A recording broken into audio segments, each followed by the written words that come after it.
তো hello guys, তোমরা সবাই কেমন আছো? আমি তো খুব ভালো আছি।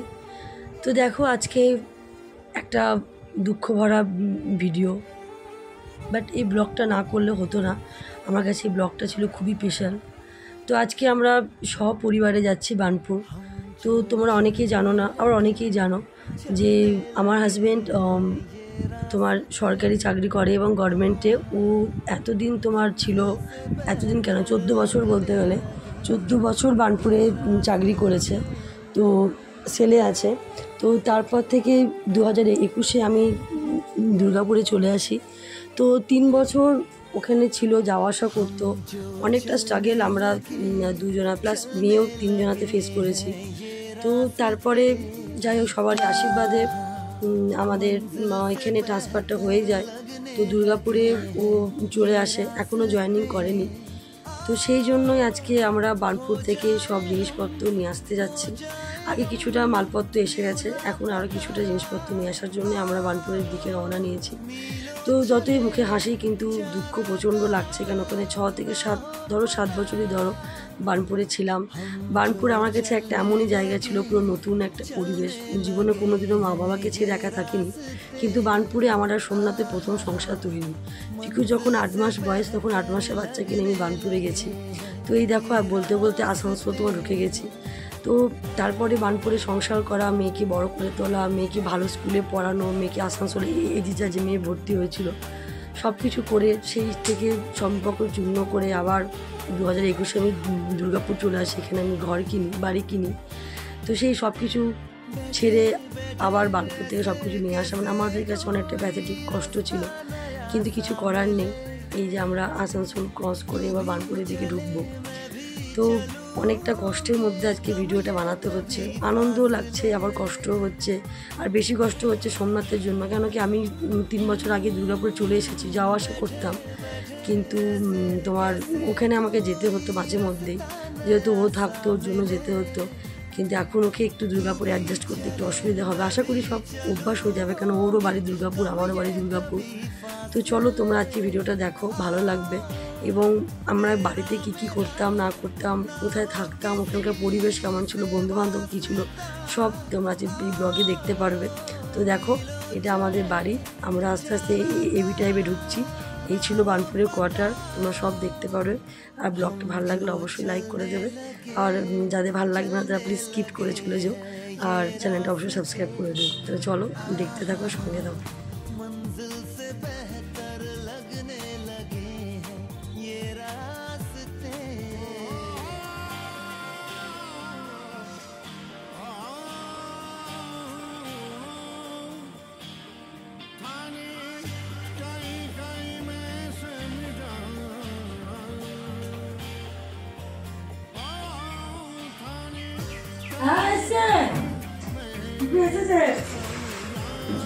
খেলতে যেতে হবে।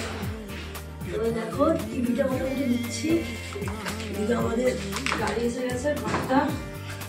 হ্যাঁ আসবো, পরে খেলতে আসবো।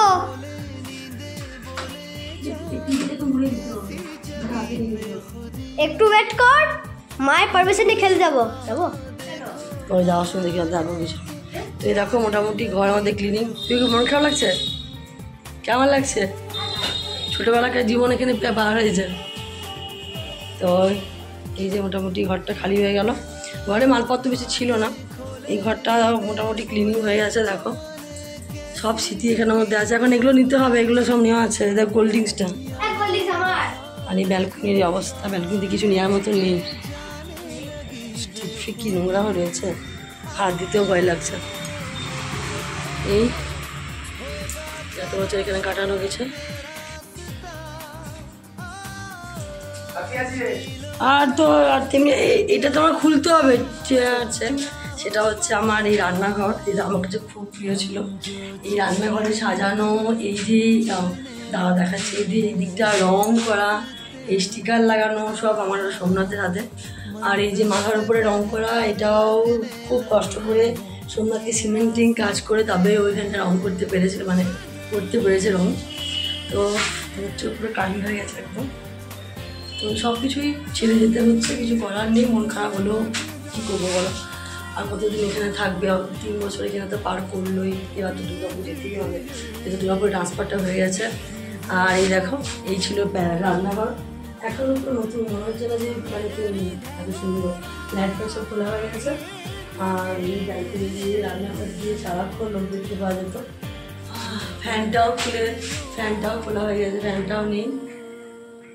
তাই কাজ করে করে গোটা ঘরটা এত নোংরা করেছিল, বাপরে বাপ, কিছু বলার নেই, কিছু করার নেই। মন খারাপ হচ্ছে, বাট মন খারাপ হলেও কিছু করার নেই।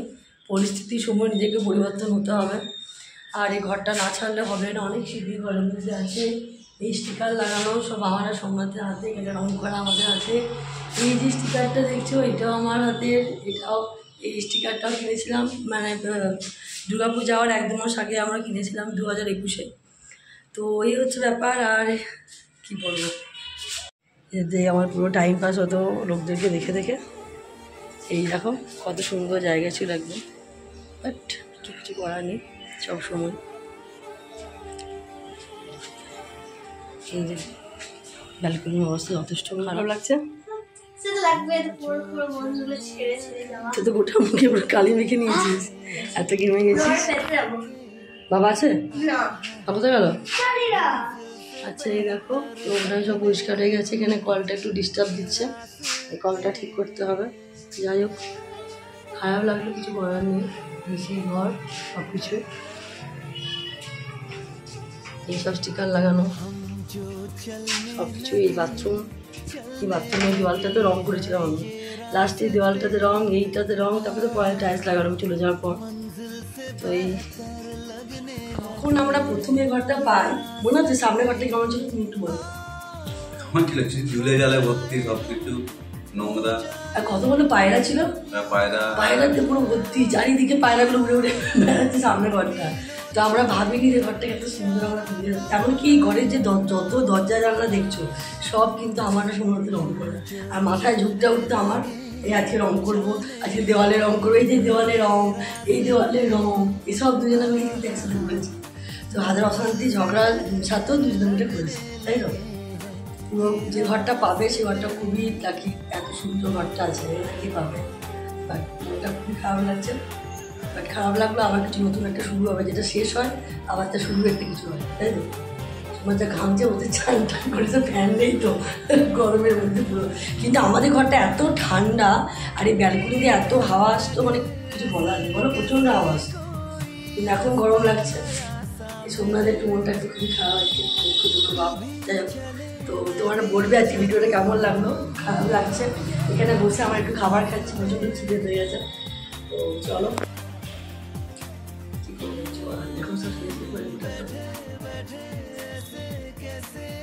মন খারাপ লাগছে? হ্যাঁ লাগবে অল্প, প্রথম কিন্তু এখানেই সব আমরা এই ঘরটা গিয়েছিল আর কি ঘরটা তৈরি করেছিলাম। এই ঘরের স্টিকার যাওয়ার আগের দিন বেলায় ঘরের স্টিকারটা করেছিলাম না, যাওয়ার 1-2 মাস আগে মনে, মানুষ দুর্গাপুর যাওয়ার 1-2 মাস আগে। কিন্তু একটা তুমি চিন্তা করো, তুমি দুর্গাপুর যাচ্ছে, এটা একটু আনন্দ হচ্ছে না? নিজের জায়গায়, নিজের পরিবার, মনে মনে খুবই ভালো লাগছে যে এখানে 14 বছর ধরে এক জায়গায় কাজ করলাম, তারপর এক জায়গায় অন্য জায়গায় যাওয়া একটু তো লাগবে। সেটা ঠিক, 14 বছর প্রথমে তোমার এখানে জয়েনিং না, ফার্স্ট জয়েনিং আইএসপি 14 ইয়ার্স, 14 বছর এক জায়গায় থাকা, তারপর সেখান থেকে দুর্গাপুর যাওয়া। হ্যাঁ, একটু কষ্ট হবে, একটু অ্যাডজাস্টে অসুবিধা হবে নতুন জায়গায়। নিজের একটু মন খারাপ,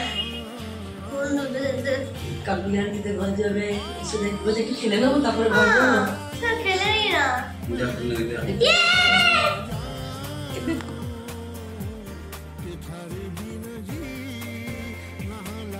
अपना वीडियो लेंगे, यूट्यूब में देंगे, ब्लॉग में, तब देखना। इसलिए तो वीडियो ले रहे हैं ना, सबका वीडियो लेंगे तो यूट्यूब में देखेंगे तब याद रखेगा मुझे। मानसी आ जाओ, सबका हाँ, गाड़ी आ गया।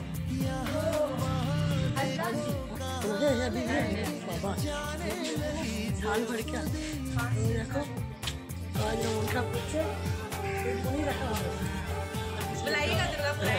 जरूर दुर्गापुर जरूर बुलाइए।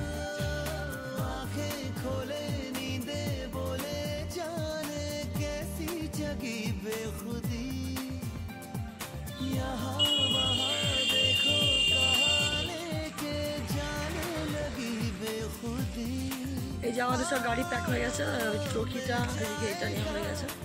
এই দেখো ছোট একটা হাতি নেই, अंडा मर होगा हाँ होगा।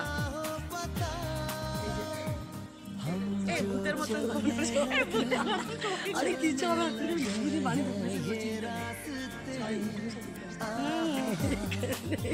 এখানে থেকে পরে বলে এপিগো বলা জোর করে এই তো একটু আগে এই যে মালপত্র যেটুকু ছিল